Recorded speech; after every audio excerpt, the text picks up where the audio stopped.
Bueno, ¿de qué vamos a hablar ahora? Yo no lo quiero hacer pesado los videos. Ustedes saben que los videos míos son de máximo media hora y mínimo 5 minutos. Porque sé que ustedes están siendo bombardeados, en el buen sentido, por mucha información. Hay otros docentes que también realizan este tipo de actividad, algunos lo hacen en forma presencial, o sea, lo hacen a través de Zoom, quiero decir, en vivo, otros lo hacemos en forma diferida. Lo cierto es que, un poco poniéndome en el lugar de ustedes, yo me sentiría desbordado. Por eso trato de que los videos sean lo más cortos posible.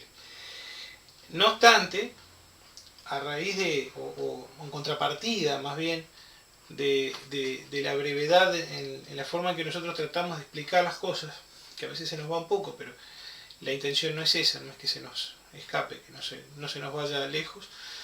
Yo lo que les pido es que ustedes recaben dudas. En algún momento, y ya estamos bastante próximos a la presencialidad, no obligatoria, y dependeremos mucho de si las autoridades nos permiten tener cierta holgura para seguir haciendo estos trabajos, para aquellos que no pueden estar presencialmente, o tendremos que cesar, porque si nos indican que tenemos que cumplir todo el horario, seguramente no vamos a tener tiempo para hacer esto. A lo que voy es a lo siguiente. Nosotros no hemos hecho evaluaciones, pero sí es importante que ustedes consulten las dudas. Por más insignificante que les parezca, la duda es importante aclararla. Para eso están las reuniones de Zoom. ¿Sí? Yo no les quiero dar cháchara, pero es importante tomar conciencia de que bueno, es fundamental el uso de las herramientas tecnológicas de la manera más eficiente. Yo estoy tratando de hacerlo de esa manera. Bueno, lo que les quería comentar es eso, simplemente que traten de hacer el seguimiento como si estuviésemos en forma presencial, tomando nota de lo que se ve, de lo que se trata en los apuntes, y además adjuntando o tomando nota de las dudas que puedan surgir a partir de nuestras exposiciones. Bien, vamos a hablar de los circuitos. En realidad no vamos a hablar de los circuitos RLC todavía. Vamos a tener que definir los circuitos a partir de los componentes, ¿verdad? Hasta ahora habíamos definido solamente la resistencia. Vamos a definir el capacitor.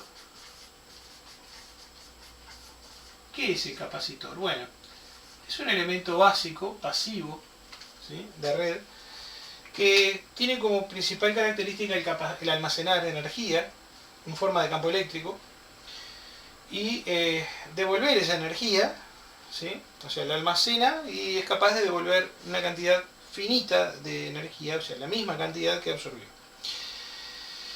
En definitiva, el capacitor es un componente fundamental en muchos de los, por no decir en prácticamente todos los sistemas electrónicos, pero en electrotecnia o en electricidad también se utilizan. De hecho, es fundamental su uso para el control del consumo, ¿no?, de la potencia reactiva. Cuando se tienen cargas inductivas muy fuertes, se usan los capacitores para compensar y disminuir las pérdidas reactivas, ¿sí? En definitiva no son pérdidas, pero se traducen a pérdidas, porque el aumento en una componente de la potencia que llamamos potencia reactiva, que lo vamos a ver más adelante, implica un aumento en la corriente total de la línea, que a su vez se traduce en un aumento, por ejemplo, de la sección de los conductores. Y eso, sin lugar a dudas, se trata de minimizar para reducir costos. Bueno, la estructura del capacitor, básicamente, vamos a hacerlo en una especie de proyección. Son dos placas, un capacitor simple, sencillo, elemental, dos placas paralelas enfrentadas, la geometría de las mismas, vamos a suponer que fuera rectangular, no tienen por qué, y además muchas veces, si bien son paralelas, para reducir el tamaño se enroscan, ¿sí? Se arrollan, ¿sí? Se hacen un emparedado con las dos placas y un separador, ¿sí? Una separación que puede ser el aire, ¿sí? Un aislante,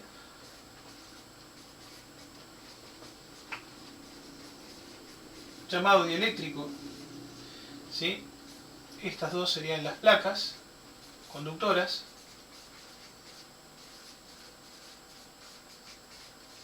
Pueden ser de cualquier material o metal que sea buen conductor. Y estos son los terminales, ¿no? Los terminales de conexión. La simbología del capacitor es esta. Esta es un capacitor que no tenga polaridad, ¿sí? Tiene esa característica. O puede ser esta, ¿sí? Y hay otros que son capacitores que tienen polaridad, tienen un extremo positivo, un extremo negativo. A eso se les suele llamar capacitores electrolíticos, ¿sí? Estos son símbolos de capacitores con polaridad, llamados electrolíticos. Estos son capacitores genéricos.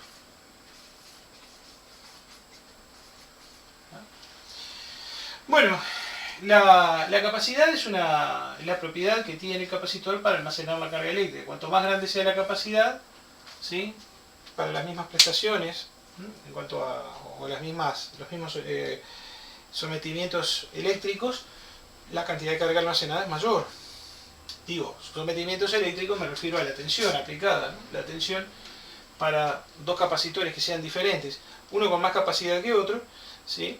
Si le aplico la misma tensión a ambos, el que tiene más capacidad almacena más cantidad de carga. La capacidad se puede estimar, en estos casos, a partir de una constante que se llama permitividad del medio, ¿sí? Supongamos que las placas son de una sección S y están separadas una distancia D, ¿sí? La sección es el área de cada placa, suponiendo que son iguales, la sección es la misma y la distancia entre ellas es D. Epsilon es la permitividad del medio.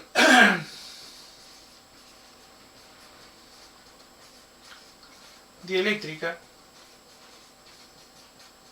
Dieléctrico, ¿no? La permitividad es un parámetro que está relacionado con la constante dieléctrica, una constante que se llama K. Pero los efectos no interesa demasiado. El epsilon es que se expresa en picofaradios,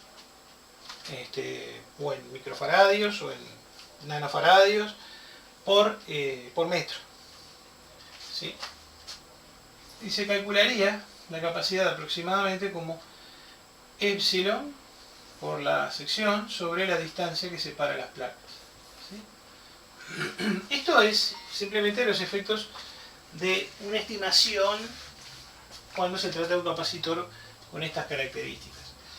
Lo cierto es que la capacidad, según la ley de capacidad, es la relación directa entre la carga almacenada y la tensión aplicada para esa carga, ¿sí? Esto es lo que se llama ley de capacidad.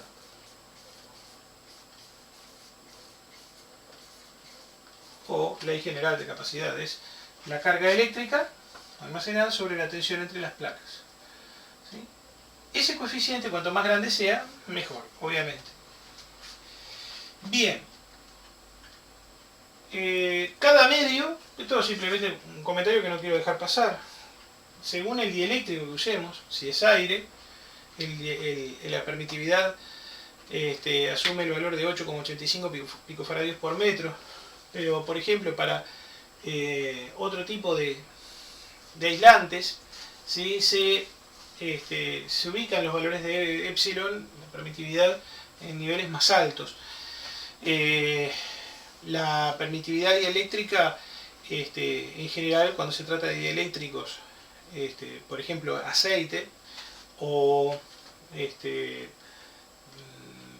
por ejemplo, un polímero, ¿sí? Un nylon, hay capacitores que tienen dieléctrico de nylon, se les llama así justamente, capacitores de nylon, tienen permitividades más altas, lo que provoca un aumento en el valor de la capacidad real que tiene el capacitor. Esta carga eléctrica que se almacena en las placas, ¿sí? Por ejemplo, si aplicamos un potencial positivo en un lado y un potencial negativo en el otro, las cargas negativas se van a almacenar en la placa negativa y las positivas en la otra, ¿verdad? Se establece un campo eléctrico entre ambas, ¿sí? Líneas de fuerza que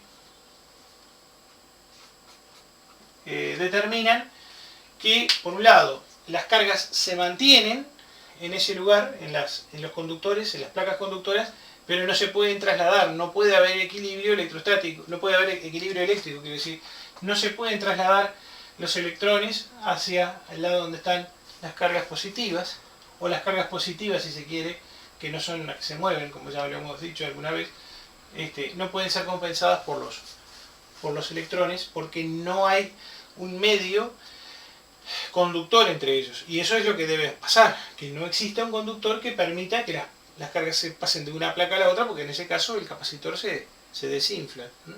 Entre comillas, ¿no? Se descarga. Es lo que pasa cuando se daña el dieléctrico. Cuando se avería el dieléctrico, hay una pequeña conductividad, ¿no? O conductancia que permite que las cargas vayan migrando de una placa hacia la otra, equilibrándose el potencial, y eso es indicador de que el capacitor está degradado o dañado. Bien, ¿cuál es la relación tensión-corriente? Bueno, la relación tensión-corriente, ya que ustedes algo de derivadas tuvieron que haber visto, tratado, se puede obtener a partir de esta ecuación, por ejemplo, ¿sí? Y de la corriente, ¿sí? La fórmula general o la expresión general de la corriente eléctrica, vamos a suponer la corriente en el capacitor, es la derivada de la carga en función del tiempo. ¿Sí?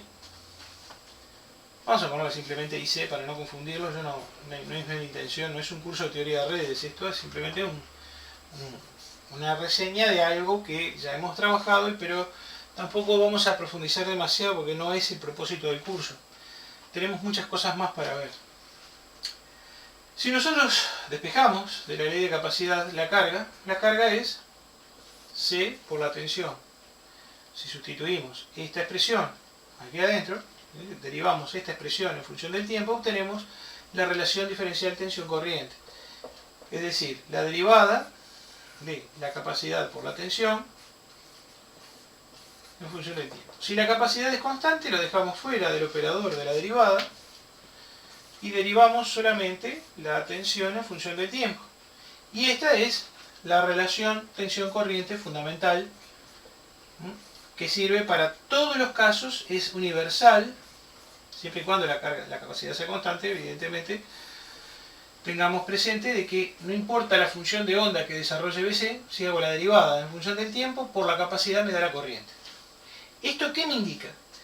Que la corriente es proporcional, a través de la capacidad, no a la tensión, sino a la velocidad con la que cambia la tensión. En un capacitor lineal es fundamental tener presente eso justamente. Es decir, vamos a representar gráficamente a lo que nos referimos. En un capacitor lineal, la carga y la tensión están relacionados por una línea que es una recta cuya pendiente, coeficiente angular m, es la capacidad. ¿Sí? M viene a ser la tangente al ángulo que forma, la tangente del ángulo que forma la recta con la horizontal.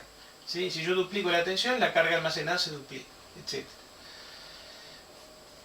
Debido a esto, que nosotros hicimos la derivada de la carga en función del tiempo, obtenemos una relación similar, que es básicamente la misma recta, con la misma pendiente y por lo tanto definiendo la misma capacidad,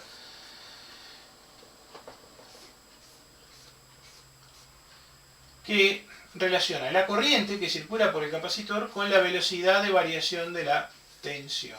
Esto es importantísimo, ¿sí? La velocidad de variación, esto sería BC'. según como ustedes definan o denominen la notación o apliquen la notación de la derivada. ¿Sí? Cocientes diferenciales o BC', la derivada, ¿sí? En cualquiera de los dos casos, ¿no? La derivada de la tensión es la velocidad con la que cambia la tensión. Cuanto más grande es la velocidad o cuanto más rápido cambia esa tensión, más grande es la corriente. Si tengo una tensión, aunque el capacitor sea chico, ¿sí? Esta recta sea muy inclinada, pero tengo una velocidad de variación muy grande, puedo tener una corriente muy elevada. Eso es muy importante tenerlo presente. Bien, ahora vamos a ver el capacitor en